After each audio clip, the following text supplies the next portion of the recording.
Hey guys! Meron tayong KKB haul! Happy New Year! Hapon, nag-open yung KKB Harbor Point, February 16, 2026. And may 4 na items lang tayo dito guys. Pagkain lang yung nabili ko. Ang nagastos ko lang dun guys ay 244 pesos.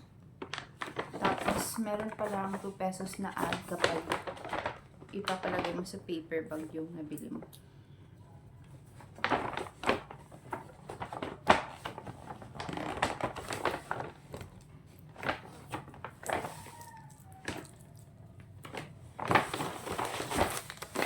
Ito yung kanyang resibo guys for 244. And check natin kung ano yung nabili ko sa halagang 244.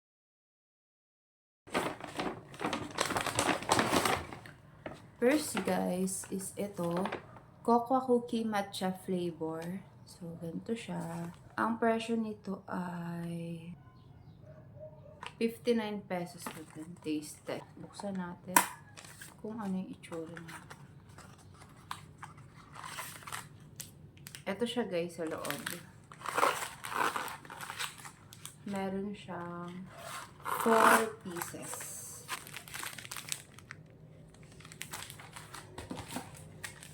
Tikman na natin. Ganito yung laman niya sa loob. Choco cookies and then may matchang palaman.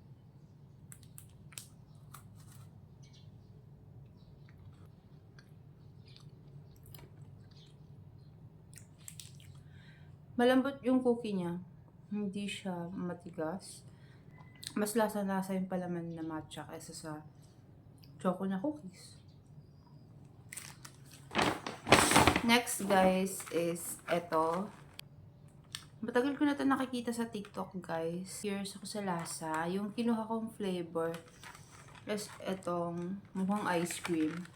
Ayan siya guys. May dalawang flavor na nandoon. Isang pink and ito nga yung blue. Para siyang jelly ace. So ito yung laman niya guys. Yung isang ganito is 69 pesos. Taste test na natin.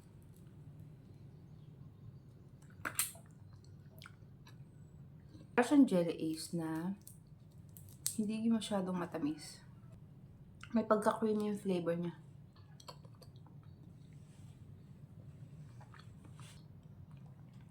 Next. Ito guys. Sable. Sable or sable. Hindi ko alam basahin. Ganito daw yung itsura niya sa loob. Ito naman guys ay nagkakahalaga ng 79 pesos. May 2 flavor ng 79 doon. Yung isa is blueberry. So, kinuha natin is si choco.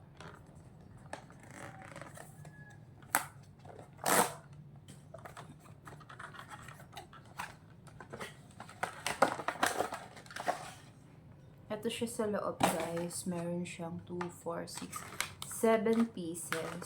Tapos, ganito yung each packaging niya.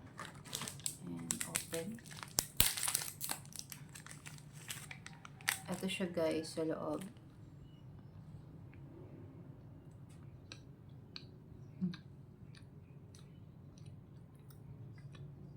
May pagkalasang dark chocolate. Tamis to guys. Masarap. Parang 10 point something ang isa. And then last is ito guys. Nakita ko to nung nasa counter na ako, magbabayad na ako. Nakalagay prebiotics. Dami siya. Ang bango. Ito siya guys sa loob. 35 pesos. Ang bango. My red. My green.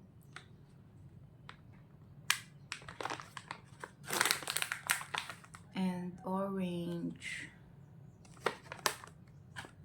Ayan yung color niya guys.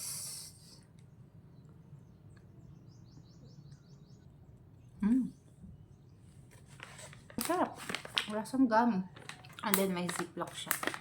Yun lang guys, yung 4 items na nabili natin for 244 pesos. See you on my next video. Bye!